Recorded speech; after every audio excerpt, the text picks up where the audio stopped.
pranayama is not just one technique. It's many different, even Qigong is not just one technique. It's many different techniques. The problem with modern breath work, like, and our idea of it, is that it's one technique, and it's usually this connected circular breathing that, you know, takes you into like outer space. You know, like, this is a question I had for you. So that you're talking about the tricyclic breathing, which is the usually 2 breaths in, 1 breath out, and or there's that's one other variation of it. But then I'm just talking about the standard connected circular breathing, which we'll do for like an hour or 2 hours. That's kind of like commonly what people perceive to be breath work, but actually that technique is a higher yogic ritual. It would not even really be taught to anyone until they're fully ready to go down that path, and it'll be usually done in a certain environment space, you know.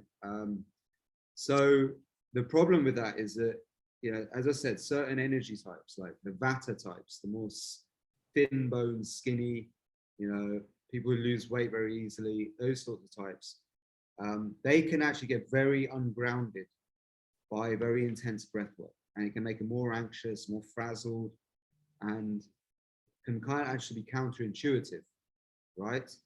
So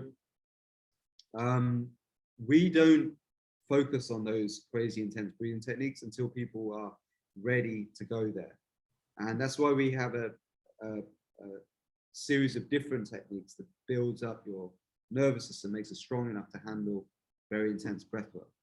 But pranayama is literally, it's energy control. It's a series of different breathing techniques with energy locks and movement to modulate energy in the body. And I like to look at more like it's a school of it's like a pharmacy of different techniques, right?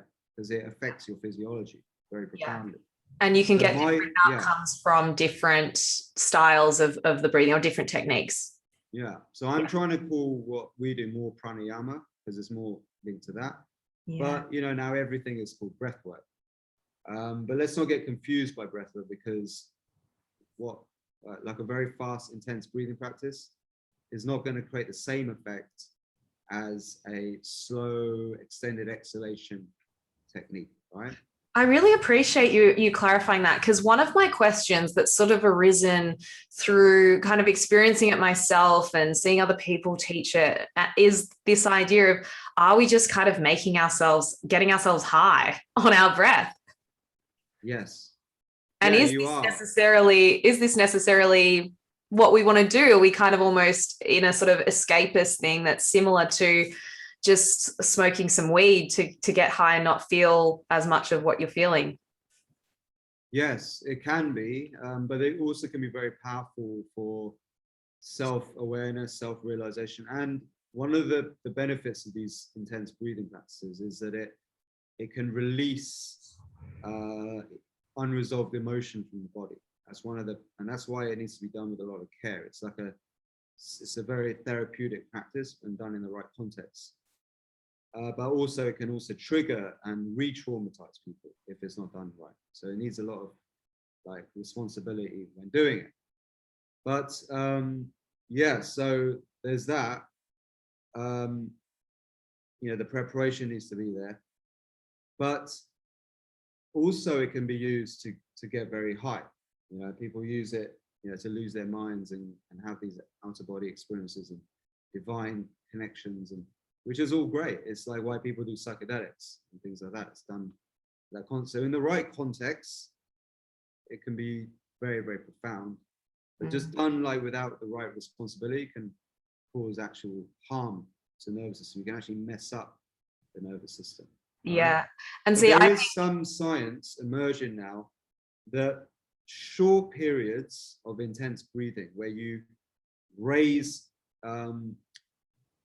where you change the pH, you raise oxygen, you lower carbon dioxide for a brief period, and then you slow the breath right down, okay? Or you hold your breath. That's what we do, right? We use breath control techniques to hold your breath. But so you do several minutes of very fast, like breathing, and then you slow it right down. and then you go back into very fast breathing, and you go right down. Now, there is clinics that do this with machines. They do, it's called intermittent hyperoxic and hypoxic treatment therapy, and they've been shown to activate stem cells, to reduce telomere shortening, to have a lot of benefits for the health. And the science of that is that when you have a period of very high oxygen and then low oxygen, that fluctuation in oxygen in your body wakes up, initiates a hormetic change to adapt to a low oxygen environment and creating strength. That's what I was talking about, that kind of positive stress for a brief period of lowering the oxygen, raising the oxygen dramatically, creates, it's like an exercise, and it actually strengthens your whole physiology. So there's some famous techniques out there like Sudarshan Kriya from Sri Sri Ravi Shankar, Art of Living, that does that. You've got Wim Hof method does that. We do that, but we do it with like rhythmic breathing. So the breath is like controlled in a rhythmic way. So you get the benefits of rhythmic breathing as well. But yeah, so there are different techniques out there that have a lot of health benefits that do that, mimic that. So, but then there's like the ones that the sessions where you do it for 2 hours, just intense, crazy hyperventilation. And that's the ones where you're going to have psychedelic like effects. And that's the ones which need a lot of responsibility when you're doing it. Yeah, absolutely. So can you share with us, for someone who's feeling anxious, ungrounded in the moment, is there some kind of simple technique that we can just walk away with today that would help to manage and bring back a sense of groundedness? Yeah, great question. So let me just show you something. I've got a little gadget on. Okay. So, oops. Switch off. Oh no. So, to switch this back on. And for those just listening, Niraj is just like getting something up on his phone. I'm excited to see what this is. Yeah, so what I've got on right now is a chest strap. Yeah, it measures my heart rate, okay? And different factors like the power of the heart and different functions of it. So this is an app called Sweet BHRV, which is, can you see this? It's again blurred. Getting in your blur, yeah. Okay. Yeah. We can have the link to it in the show notes. What's the name of it, Niraj? I'm just going to turn off the blurriness so you can see it.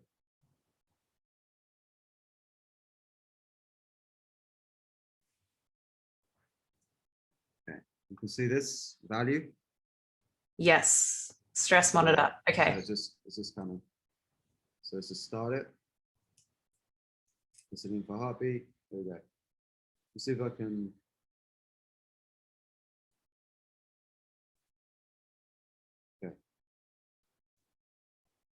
Okay, so you see that 73, just focus on the number 70. That's my heart rate. Yeah. Okay? So I'm going to do something that's considered impossible. I just want to show you the power of being able to tap into your physiology. So it makes all this more believable. Yeah. Okay, so I'm going to raise my heart rate, try and do it over 100 beats per minute. And then I'm going to slow it down, right? By about 20 beats per minute. So up by about 20 beats per minute, down by 20 beats per minute. Okay, we've been told this is impossible, and it's only like magic trick or something, but it's not. So it's all legit, and I can even teach you how to do it. So it's around 80 right now. Yep. Okay.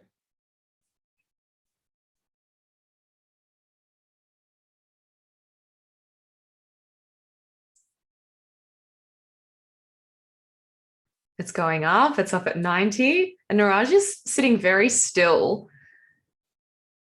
Okay, it's 105. He's done it. 108. And for those who can't see, he's literally almost still. I don't know what he's doing. And now it's going back down. It's 90, 86, 76, 72, 69. We're now down to 60. Wow. He's literally still right now. That is a magic trick. I'm very impressed. And now it's going up a little bit. That's stabilizing. That's amazing. 65. It's lower than it was when you started.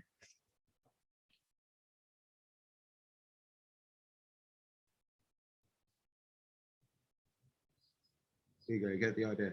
Yeah, that's incredible. If I wasn't doing an interview, I would be able to get it down into the 50s.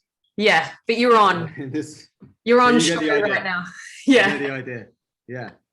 So, what were you doing? You were hardly moving. Yeah. So just some simple principles for people who suffer. As I said, I want to educate people so they can understand how things work. So when you breathe in, your heart rate goes up a bit. When you breathe out, your heart rate goes down a bit. Simple principle. So your heart rate's always fluctuating, going, the heartbeat is going a little bit faster and slower. And this is your heart rate variability. But just don't worry about the heart rate variability. For now, just remember the principle. Breathe in, heart rate goes up. When you breathe out, heart rate goes down. When you breathe in and hold your breath on the inhale and pull up the pelvic floor, the root chakra in yoga, the Ashwini mudra, the sphincter muscles, when you draw that up and you hold, contract, okay, you know, when do we naturally do that? We often do that when we're feeling uptight, okay? And they sometimes call it a tight ass, right? A tight ass. It's like, it's literally that. When you contract those muscles of the sphincter and pull up, okay, it actually stimulates your sympathetic nervous system and you produce adrenaline, okay? So I was holding my breath on the inhale, stimulating adrenaline and creating a surge of sympathetic activity. And there you saw my heart rate go up, okay? Now that will go for a bit and then your physiology will reset itself and then it will start to drop. And then at the top, when I exhale, I'm exhaling really, really slowly, like I'm breathing out through a straw. Okay, so I'll just show you again. Maybe I can make it go down quickly like this. So it's at 75, 74, it's dropping down, 70 now. And all Niraj is doing is just breathing out with his lips close together. 66. Yeah, amazing. Yeah, you see that, right? Right. Just exhaling slowly brings the heart rate down. Okay, now generally when you're anxious, your heart rate goes up. When you're calm, your heart rate goes down. Okay, so what we want to be is calm as much as we possibly can. So when you're feeling stressed and anxious, you can use these principles. All right, you can extend your exhalation, right? And actually, when you breathe in a rhythm where you breathe in for 2 and out for 4 beats, okay? So we have a track, which is a 2-4 breathing track, which you breathe in for 2 and out for 4 for several minutes, like 10 minutes. And you, at the end of it, you just feel absolutely bliss because you're breathing out twice the length of time as you breathe in. And what is that in breaths per minute, actually? One breath is what? How many seconds? If it's in for 2, out for 4. One breath in, I guess. How long is one breath if you're breathing in for 2 and out for 4? I'd imagine you breathe. Are you breathing in for 2 seconds? Yeah, in for 2 and out for 4 seconds. Yeah. What's the length of one breath? 6 seconds. Yeah, 6 seconds. 6. So I'm like, oh, don't ask me about maths on the spot. No, I'm doing it right now, like to make you anxious. So what's how many breaths per minute is that? Hang on. So 6 seconds. Is that 10 breaths? Yes. Okay. Amazing. All right, you got it. All right. So 10 breaths per minute is a really nice number. And they've shown in various studies that when you breathe at 10 breaths per minute, you get a state of positive energy, relaxation, and you get really good body tissue oxygenation. So our track where you're breathing in for 2, out for 4, for several minutes trains you to breathe at 10 breaths per minute, okay? But we have another track which is in for 4 and out for 8. Okay, which is even slower. So what is that? If it's double, in for 4, out for 8, that is 12 seconds in and out. And so that, okay. So much half it's half the time. So it's going to be 5, right? Yeah. 5 breaths per minute. So that range has been shown to be the best for positive energy and relaxation, rejuvenation, because that slow breath really calms you down and you feel very relaxed, and it also allows oxygen to really get to where it needs to go. Very rejuvenating. So we've made tracks which are of these different rhythms: in for 2, out for 4. You extend your exhalation. We also have sessions where you're just toning, like make it go because when you tone, when you do the humming sound, what you're doing is, when you chant Om, what you're doing, you're extending your exhalation. You're breathing out much longer than you breathe in. What does that do? It calms the whole nervous system down, taps into the vagus nerve. Yeah. And your heart rate goes down and you feel relaxed, right? Also allows carbon dioxide to build up and gets the oxygen to where it needs to go. But what humming also does is it stimulates another very important gas, which I didn't mention before, but I'm going to mention now: nitric oxide. Nitric oxide is antiviral, antibacterial, anti-inflammatory. It actually is also a